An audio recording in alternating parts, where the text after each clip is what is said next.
The United States announced regulation changes on Wednesday to its travel policy regarding Cuba.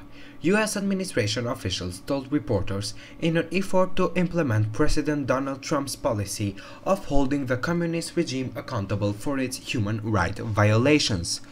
The Trump administration reforms, scheduled to take effect Thursday, have limited travel and business ties to Cuba, prohibiting Americans from doing business with the tyrannical communist regime and eliminating the individual people-to-people trips that have allowed U.S. citizens to visit Cuba for alleged educational purposes, alone as opposed to with our tour group.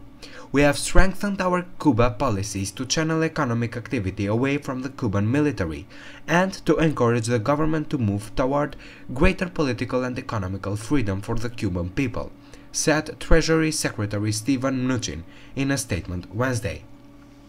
The State Department is taking complementary steps to implement these policy changes that cumulatively seek to channel economic activities away from the Cuban military, intelligence, and security services, while maintaining opportunities for Americans to engage in authorized travel to Cuba and support the private small business sector in Cuba.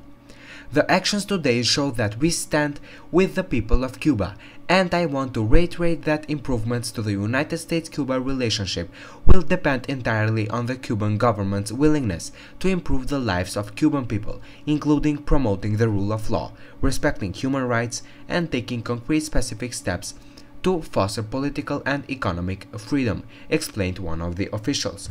We will not hold the Cuban regime accountable for oppression and human rights abuses ignored under the previous administration's policy, said the Trump official, echoing the goals of President's Cuba policy announced in June. We will further the national security and foreign policy interests of the United States and those of the Cuban people, and we will lay the groundwork for empowering the Cuban people to develop greater economic and political interests.